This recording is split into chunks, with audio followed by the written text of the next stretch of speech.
at the edge of the lot around midnight and never moved. At first, I thought he was just sobering up, maybe calling someone, but after a while, it felt like he was watching me through the glass. I couldn't see his face, just the shape of him sitting there, engine off, headlights fading into the frost. It was New Year's Eve, and I was alone on shift at the 7-Eleven off Redwood Road, the kind of quiet night that hums in your ears. Fluorescent lights buzzed overhead, coffee smelled burnt, and the coolers whispered behind me like static. Outside, the pavement glowed faintly blue from the street lights, and the air pressed cold against the windows.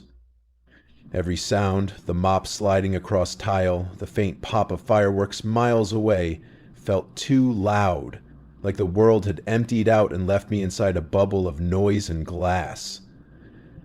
I remember thinking how long the night felt, how still the parking lot was, and how that car never once turned its lights back up. For a while, I tried to ignore it.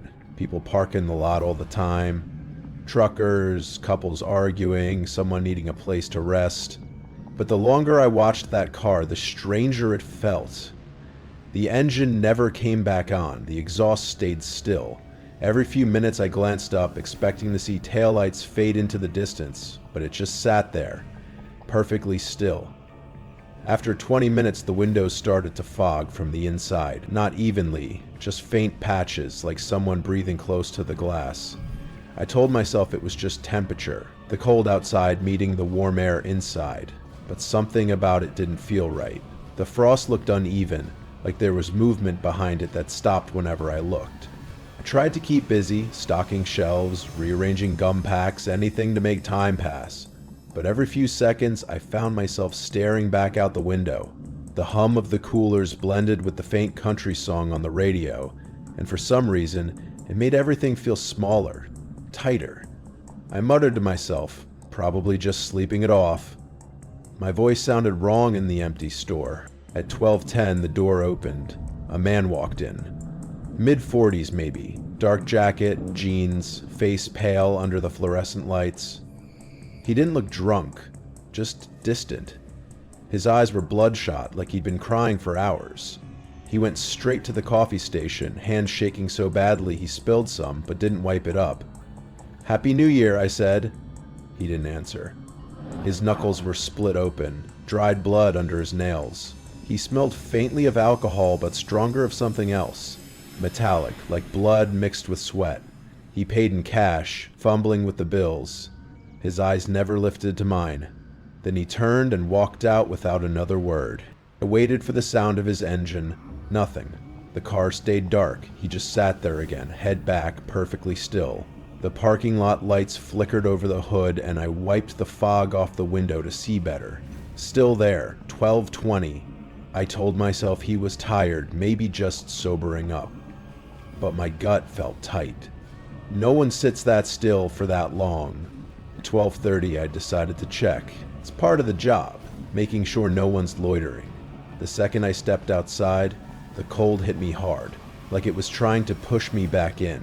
My breath came out in white bursts. The pumps were lit bright, but the corner where he parked was dimmer, swallowed by the store's shadow. "Hey!"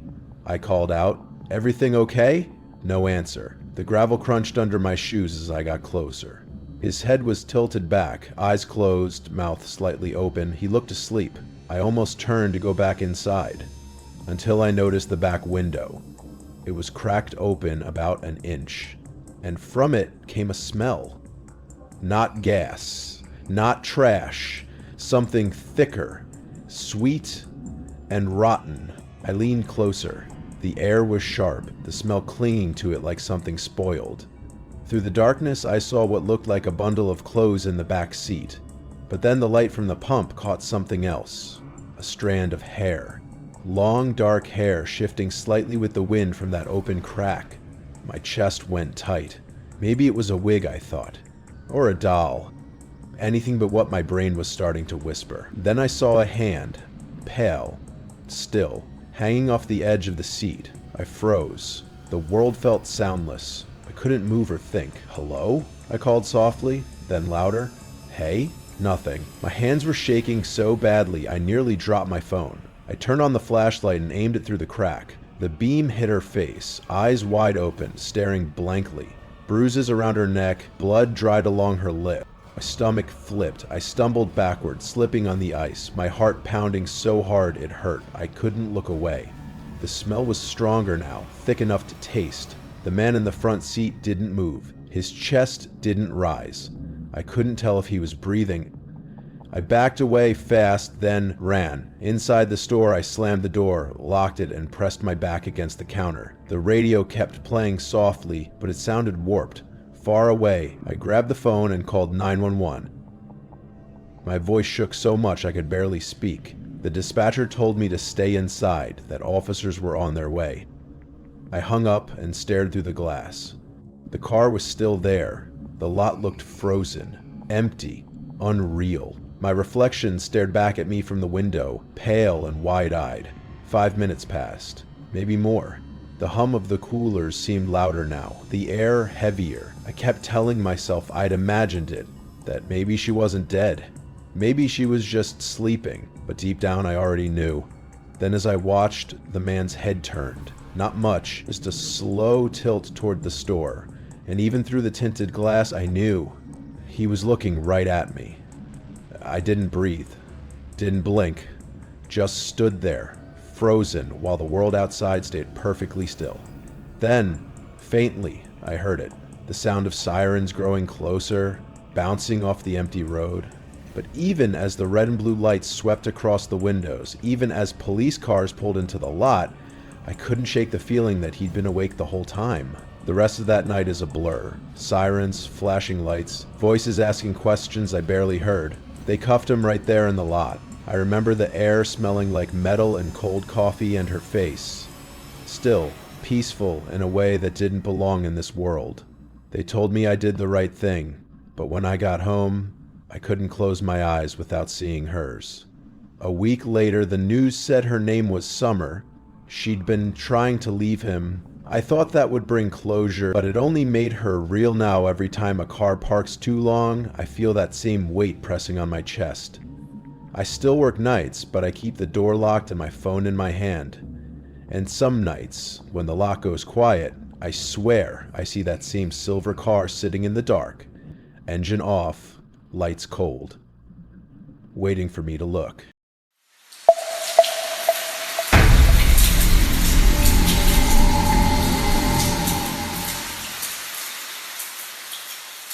He started tapping on the glass sometime after 1 in the morning.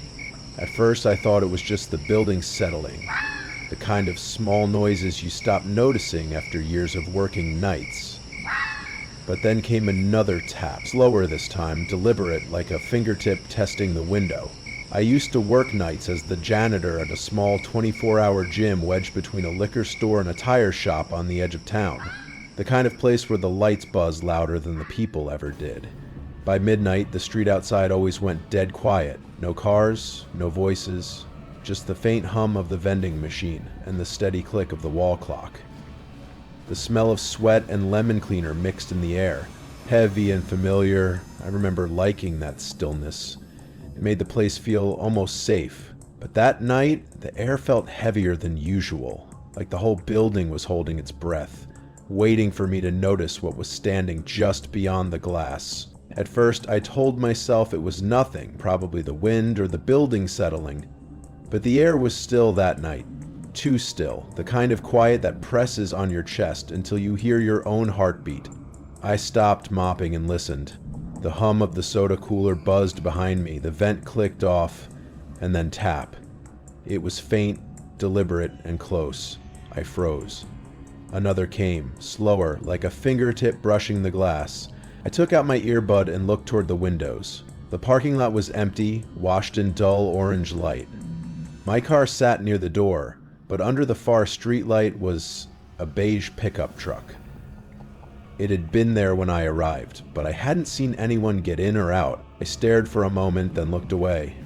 Probably someone sleeping it off. People do that.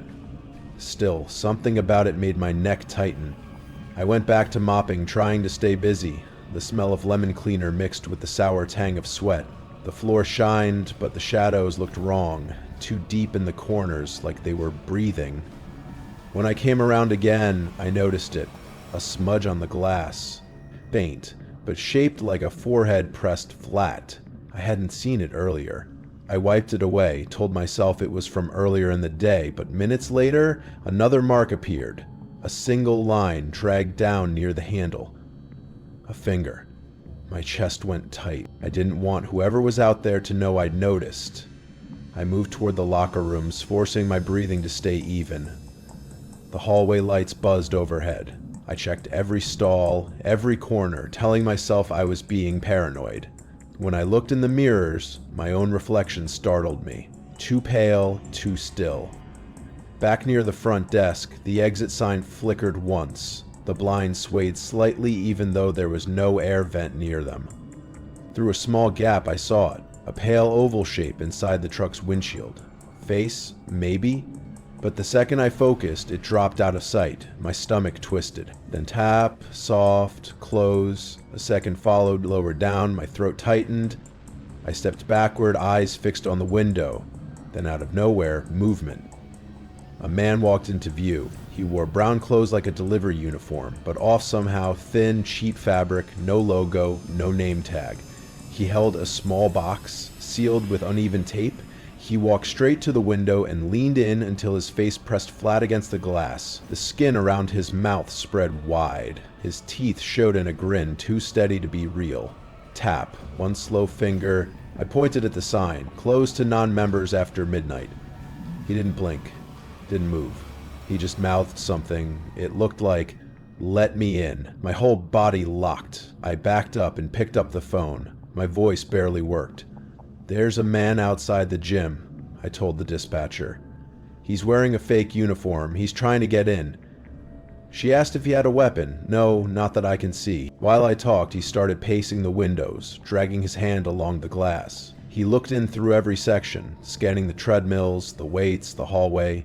Then he crouched down, set the box on the ground, and pushed it gently with his shoe until it touched the frame. I whispered what I saw. The dispatcher told me to stay calm, that officers were on the way. Each minute stretched like an hour. My hands trembled so hard the phone shook. He just kept smiling. Then headlights swept across the lot. 2 police cruisers pulled in, blue and red lights flickering against the glass. The man didn't move at first. Then he grabbed the box and slipped into the alley. The officers shouted, but he was already gone. They came to the door. I unlocked it with shaking hands. They asked what happened, if he tried the handle, what car he drove, what was in the box. I pointed to the beige truck under the light. They wrote down the plate number and took photos of the window. Even with the glare, his face print was clear. Flattened nose, the curve of his grin, one distorted eye. The officer rubbed the door handle with a glove and frowned. "He tried it," he said quietly. "They told me I did the right thing, that they'd patrol until sunrise. When they left, I stayed." I couldn't leave yet. The thought of walking into that empty lot made my skin crawl. I finished cleaning, wiping every trace of him from the glass, every smear of his fingers. The smell of cleaner burned in my nose, but it felt safer than silence. When I finally stepped outside around 3, the air was freezing. The truck was gone. The street was empty except for a small brown box sitting under the streetlight across the road. The tape was torn, crooked, the same as the one he carried. I didn't go near it. I just got in my car and drove. Even now, months later, I still work nights. I keep the door locked. I check the windows more often than I should. The mirrors never feel the same anymore. And some nights, when the whole building goes quiet, I swear I hear it again. Soft, steady, patient. Tap. Just once.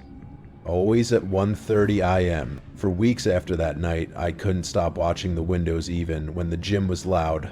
Part of me listened for silence, because silence meant he could be back. I wiped the glass 100 times, but under certain lights I still saw the faint shape of his grin. What scared me most wasn't his face, it was how patient he was. No banging, no yelling, just that calm, steady tap, like he had all night to wait for someone to make a mistake. Now every time I clean the front door, I pause before I look up because sometimes in the reflection, I think I see him smiling back.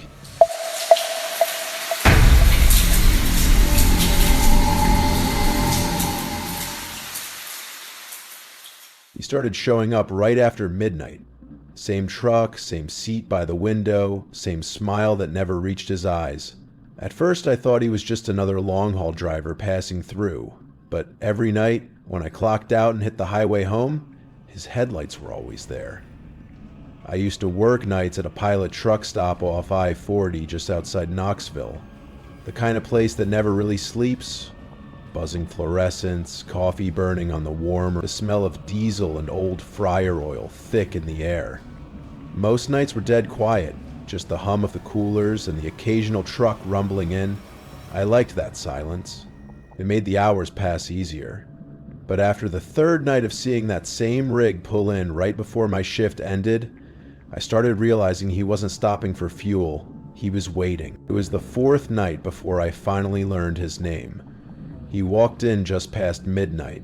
Same faded hoodie, same hollow look, same slow way of moving, like he was pulling the weight of the road behind him. He poured a fountain soda, let the fizz settle, then looked right at me. "Quiet night," he said. Voice low and rough, almost gentle. I nodded without meeting his eyes. Small talk was part of the job, but something about him made me want to stay quiet. "Name's Roy," he said finally, setting exact change on the counter. "Drive a reefer out of Nashville." He smiled when he said it, but it didn't reach his eyes. For a while, he was just another regular one of those road ghosts that pass through, chat a bit to feel human again. But then he started showing up every single night. Same time, same drink, same seat by the window. He'd talk about the weather, or his route, or some imaginary wife who hated the smell of diesel. His voice was calm, friendly even, but the way he watched me when I moved around the counter wasn't casual. He studied things. The camera angles, the clock, my name tag. The first time he asked where I lived, it came out like a joke. "You local?" he said, smiling like it didn't mean anything. "Yeah, just a few miles down," I lied, keeping it vague. He nodded, eyes lowering to the register total.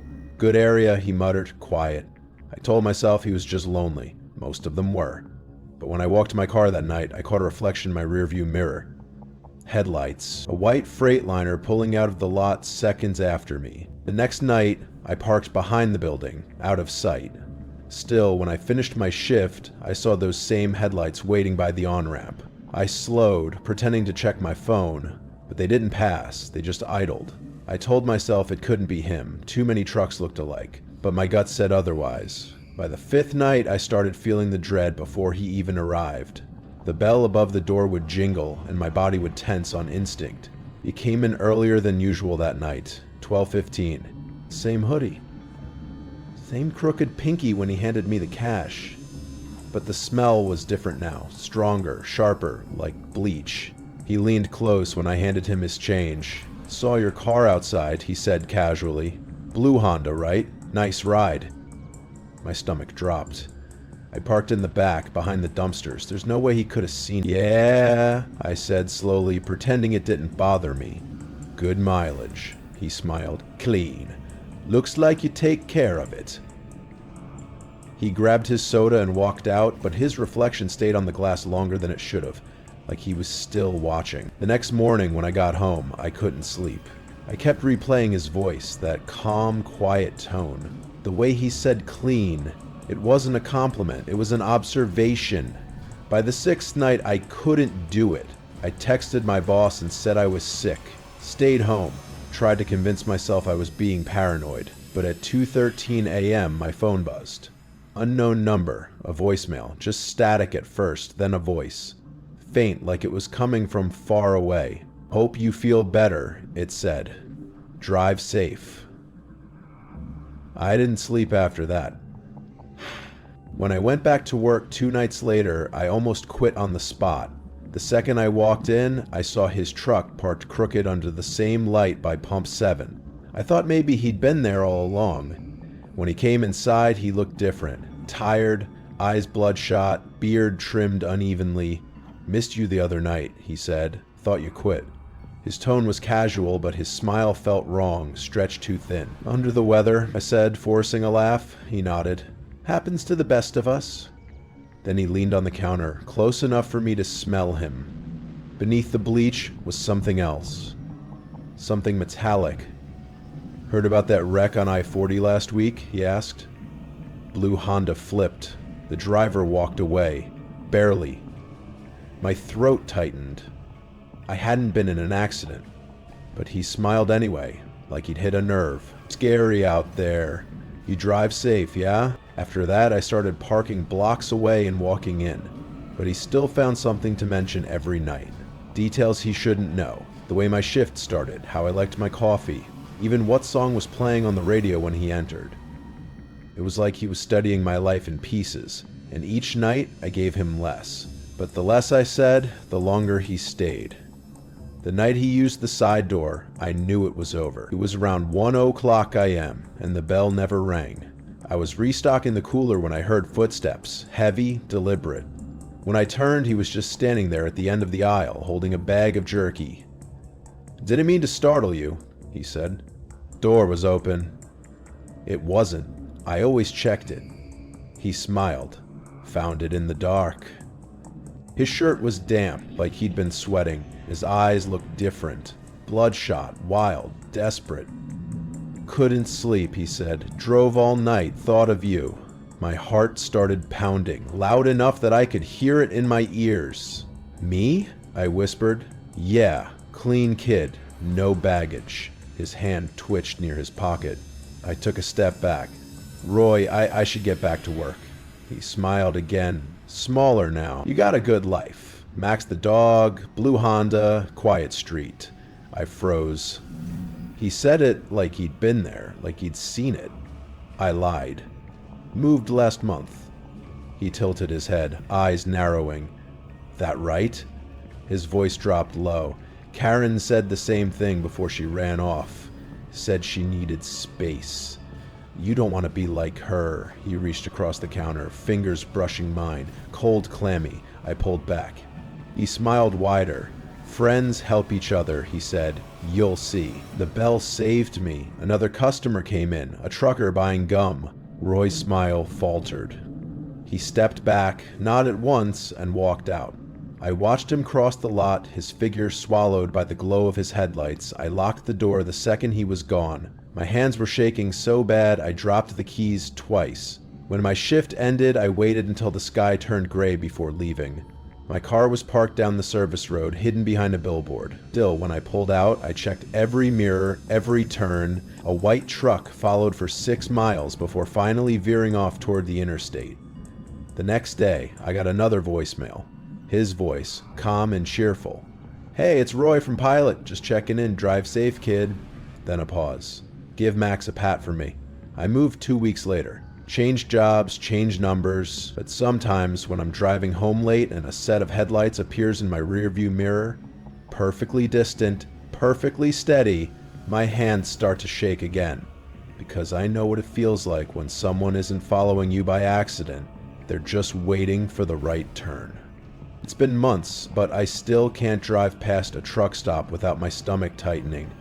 Every white rig on the highway makes my hands grip the wheel tighter. I moved, changed cars, changed everything. But sometimes, late at night, I still see headlights in my mirror. Perfectly distant, perfectly steady. Last week, a guy in a hoodie came into the depot, same build, same quiet voice. I knew it wasn't him, but I checked his plates anyway. Sometimes I wonder if Roy ever found someone else to follow home, or if he's still out there, waiting for me to take the same road again.